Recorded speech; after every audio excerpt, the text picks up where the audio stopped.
อยู่ไทยก็ระวังเนื้อระวังตัวนี่เด้อลูกนี่คือจะคำแบบว่าจากพ่อจากแม่พี่น้องที่แบบว่าโทรมานะเพราะว่าอยู่ลาวเฮาตอนนี้ก็คือแบบข่าวแบบปล้นจี้กันยิงกันก็มีให้เห็นพี่น้องเนาะเฮาเชื่อว่าละลายบ่อนก็มีหั่นแหละพี่น้องเนาะบ่ต้องห่วงเนาะอยู่เมืองไทยปลอดภัยอยู่แล้วนะเพราะว่าอยู่เมืองไทยมีตามถนนตามหนทางนี่มีกล้องวงจรแทบทุกที่พี่น้องเนาะแต่ว่าเฮาก็บ่ได้ประมาทพี่น้องเนาะอีกอย่างก็พ่อแม่ก็เป็นห่วงเพราะฉะนั้นเฮาก็เลิกงานค่อนข้างที่จะดึกพอสมควรอยู่พี่น้อง สบายดีสวัสดีครับผมมื้อนี้เฮาก็กำลังเลิกงานพี่น้องเนาะคืออย่างที่ต้นคลิปเฮาเว้าให้ฟังเนาะก็พ่อแม่โทรมาก็ให้ระวังเนื้อระวังตัวนั่นเด้อเพิ่นน่ะเนาะการเลิกงานเฮ็ดงานเลิกงานก็ได้เพิ่นน่ะเนาะเพราะว่าเห็นข่าวปล้นจี้นะพี่น้องผู้เฒ่าเนาะก็สิแบบตกใจแหน่แบบซี้นะเห็นข่าวแบบว่าเขาปล้นจี้กันยิงกันนั่นแหละพี่น้องอยู่สปปลาวเฮาเมื่อก่อนก็บ่ค่อยมีให้เห็นนะแต่ปัจจุบันนี้มีให้เห็นแล้วพี่น้องอย่างเช่นปล้นทองปล้นหยังแบบซี้นะพี่น้องเนาะ แต่เฮาก็เชื่อว่าทุกที่มันก็มีหั้นแหละพี่น้องมีเบิดทุกที่แหละเนาะเพียงแต่ว่าเฮาก็ระวังเอาเนาะแต่ว่าอยู่เมืองไทยก็มันปลอดภัยอยู่แล้วพี่น้องเนาะที่สำคัญก็คืออยู่เมืองไทยแบบว่าทุกที่สิมีกล้องวงจรปิดจังซี้นะการที่คนเขาจะปล้นจี้เขาก็ต้องคิดแล้วเพราะว่ากล้องวงจรมีทั่วเลยพี่น้องสังเกตเบิ่งเนาะแบบเวลาเฮาย่างไปหันไปนี่กล้องวงจรอยู่ประเทศไทยนี่สิมีเบิดเนาะตามถนนหนทางจังซี้นะแต่ว่าเฮาก็บ่ได้ประมาทพี่น้องเนาะเฮาก็ระวังตัวแบบซี้นะ ถามว่าเฮาเลิกงานดึกบ่มันก็บ่ดึกได้พี่น้องนี่ประมาณนี้3 ทุ่มเนาะอันนี้ก็กล้องวงจรพี่น้องนี่กล้องวงจรสิมีทุกที่ในประเทศไทยเนาะนี่อันนี้บ่แม่นว่าของตามบ้านนะอันนี้เป็นของรัฐพี่น้องตามถนนหนทางอันนี้คือแบบขนาดถนนน้อยนะนี่ถนนใหญ่นี่แฮงบ่เว้ากล้องวงจรเนาะบ่ต้องห่วงเนาะแบบความปลอดภัยปลอดภัยอยู่แล้วเมืองไทยนะแต่ว่าเฮาก็บ่ได้แบบว่าประมาทอิหยังแบบซี้นะกับการใช้ชีวิตหรือว่าการมาหาเงินอยู่ในเมืองใหญ่แน่นอนแหละความประมาทมันก็ เป็นสิ่งที่บ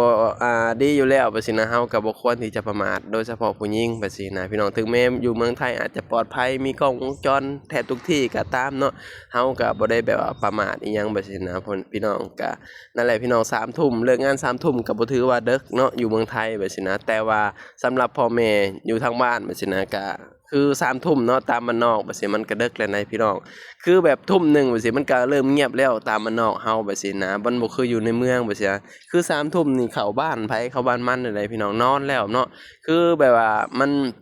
บ่คือในเมืองหั้นนะพ่อแม่ก็เลยคิดว่ามันเลิกงานดึกบ่ลูก3 ทุ่มไปสินะอยู่ไทยมันบ่ดึกเด้อยู่ไทยนี่คือ3 ทุ่มนี่ก็เหมือนแบบ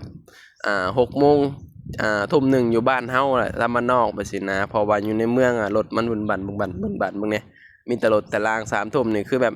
สามารถย่างไปหันไปนี่ได้สบายพี่น้องแต่ถ้าเกิดว่าเที่ยงคืนตี 1ถือว่าดึกอยู่เมืองไทยไปสินะเพราะว่าอยู่ในเมืองเนาะมันไฟสว่างตลอดไปสินะแล้วก็ถ้าเกิดว่าตี 1ตี 2รถมันก็สิบ่เที่ยวทางแล้วพี่น้องแต่ว่าถ้าเกิดว่า2 ทุ่ม3 ทุ่ม4 ทุ่มนี่ยังแบบบ่เป็นตาย้านพี่น้องเนาะอยู่เมืองไทยไปสินะมันเป็นแบบนี้แหละพี่น้องอีกอย่างก็ไฟก็สว่างสังเกตเบิ่งเนาะตามทางตามหยังไฟมันสิสว่างเบิดอยู่ในเมืองไทยไปสินะพ่อแม่ก็เลยว่าเป็นห่วงพี่น้องเนาะก็โทรมาให้ แบบระวังตัวนั่นเด้อเลิกการเลิกงานดึกนะแต่จริงมันก็บ่ดึกดอกพี่น้องอยู่ในเมืองไทยคืออย่างเขาเว้าเนาะมันบ่ดึก3 ทุ่ม4 ทุ่มบ่ดึกว่าซี่นะถ้าเกิดว่าตี 1ตี 2เที่ยงคืนแล้วก็ดึกว่าซี่นะก็คือว่าแหละพ่อแม่ก็เป็นห่วงเนาะเป็นห่วงผู้เฒ่าพี่น้องผู้เฒ่าบ้านเฮาก็สิประมาณนั้นเนาะเพราะว่าอยู่ตามบ้านนอกเฮาก็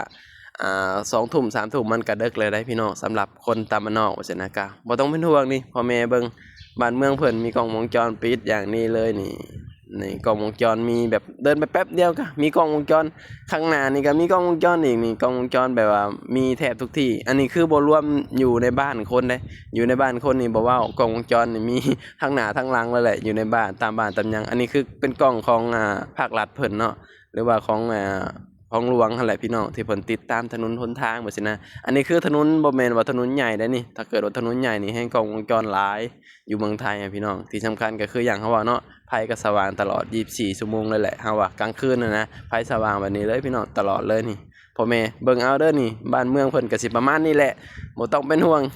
อีกอย่างเฮาก็บ่ได้ประมาทนำเฮาก็แบบว่าเลิกงานเฮาก็พากลับห้องกลับหยังหั้นนะมันบ่ได้ประมาทคัดค้างอีหยังดอกเพราะว่าการที่ประมาทมันก็เป็นสิ่งที่แบบว่ามันเสี่ยงแบบซี้นะเฮาก็บ่ได้ประมาทพอเลิกงานแล้วเฮาก็กลับเฮาก็บ่ได้ไปเที่ยวทะเลทะลานไปทางใดดอกก็เลิกงานแล้วก็กลับห้องนี่ข้างบนนี่ก็กล้องวงจรอีกนี่ มีแต่กล้องวงจรอยู่ในเมืองไทยบ่ต้องเป็นห่วงนี่อีกอย่างเฮาก็บ่ได้เลิกงานดึกขนาดนั้นว่าซี่นะเพราะว่าอยู่เมืองไทย3 ทุ่มมันบ่ได้ดึกว่าซี่นะ มันบ่คืออยู่บ้านเฮานี่3 ทุ่มมันก็ดึกดื่นแล้วว่าซี่นะคนก็เงียบปิดนั่นได้พี่น้องตามบ้านนอกตามอยู่แบบว่าตามชนบทว่าซี่นะ3 ทุ่มนี่คือดึกแล้วได้พี่น้องดึกแฮงแล้ว3 ทุ่มนี่เนาะตี 1ตี 2นี่แบบสุดๆน่ะ อยู่บ้านน่ะอยู่เมืองไทยตี 1ตี 2ถือว่าดึกพี่น้องเที่ยงคืนไปแล้วถือว่าดึกแล้วแต่ว่า4 5 ทุ่มนี่ยังบ่ถือว่าดึกยังมีคนเที่ยวไปเที่ยวมาโดยเฉพาะ3 ทุ่มนี่เฮาเลิกงาน3 ทุ่มนี่บ่ดึกเลยพี่น้องเนาะถือว่าแบบว่าสบายๆเลยอันนี้คือซอยที่เฮาเข้ามาพี่น้องซอยที่เฮาอยู่เนาะซอยที่เฮาอยู่นี่ไฟสว่างเลยพี่น้องบ่ฮู้ว่าซอยอื่นเป็นแบบสิบ่นะแต่ว่าซอยที่เฮาอยู่บ่อนที่เฮาพักนี่คือไฟสว่างเลยตกมาช่วงแบบ6 โมงทุ่มหนึ่งก็ไฟก็เปิดอัตโนมัติเลยพี่น้องเนาะอยู่เมืองไทยก็ประมาณนี้เลยพี่น้องเนาะน้ำไหลไฟสว่างพี่น้องบ่ต้องห่วงนี่เพียงแต่ว่าเฮาบ่ประมาทเนาะเพราะว่าอยู่เมืองมันก็บ่ได้มีแบบว่า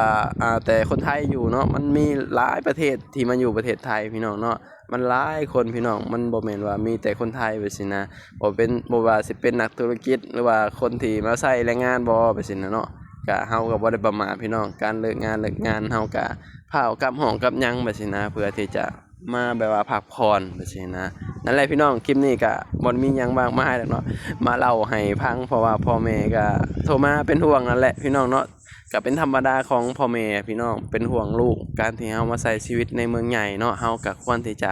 ระวังตัวแล้วก็ที่สำคัญก็บ่ประมาทพี่น้องเนาะดึกดื่นก็บ่ควรออกไปถึงแม้อยู่เมืองไทยมันอาจจะปลอดภัยมีกล้องวงจรแทบทุกที่แต่ว่าเฮาก็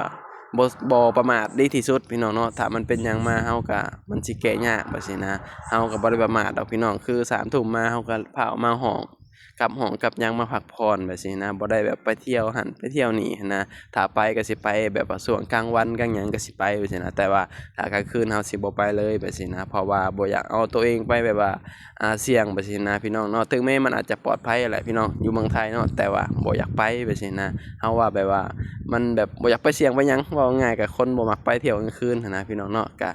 หลายคนที่มาทำงานทำการก็พยายามแบบว่าอย่าประมาทเนาะพยายามแบบดูแลตัวเองแบบซี่นะเพราะว่าเฮาเป็นหยังเกิดขึ้นกับหยังกับเฮาแบบสิคนที่เสียใจที่สุดก็คือคนที่อยู่อะแหละพี่น้องนั่นก็คือพ่อแม่ลูกเมียนั่นแหละก็ควรที่จะแบบว่าระวังตัวไปหันไปนี่แบบซี่นะกลางค่ำกลางคืนโดยเฉพาะผู้หญิงเด้อพี่น้องเนาะเลิกงานมาก็พาออกมากลับหอกับหยังมีหมู่มีเพื่อนมานำกันก็ดีเนาะเวลาเลิกงานแบบซี่นะแต่ว่าช่วง2 ทุ่ม3 ทุ่มมันก็บ่มีหยังดอกพี่น้องเพราะว่าคือหยังเฮาว่าเนาะช่วง2 ทุ่ม3 ทุ่มอยู่เมืองไทยมันบ่ได้เป็นตาย้านเลยพี่น้องเนาะแต่ถ้าเกิดว่าสิเป็นตาย้านนี่ก็พูดแหละดึกดื่นแบบซี่นะพี่น้องดึกดื่นเที่ยงคืนสิมันก็ว่าไปอีกแต่ว่าช่วง2 ทุ่ม3 ทุ่มนี่3 ทุ่ม4 5 ทุ่มนี่บ่เป็นตาย้านพี่น้องอยู่เมืองไทยเนาะไฟสว่างตลอดแล้วก็คนก็เที่ยวทานตลอดแบบซี่เนาะคลิปนี้ก็บ่มีหยังหลายพี่น้องเนาะเฮาก็สิได้ปิดคลิปเพียงเท่านี้แหละพี่น้องก็พาขึ้นไปห้องพักผ่อนพี่น้องเนาะก็เอาไว้พอกันคลิปหน้าฝากพี่น้องเข้ามาให้กำลังใจหน่อยเด้อเอาไว้พอกันคลิปหน้าคลิปนี้ก็ไปแล้วบ่มีหยังหลายคลิปนี้ก็มาเล่าพ่อแม่โทรมาจากบ้านพี่น้องเนาะเอาไว้พอกันคลิปหน้าคลิปนี้ก็สิจบคลิปเพียงเท่านี้สบายดีสวัสดีครับผม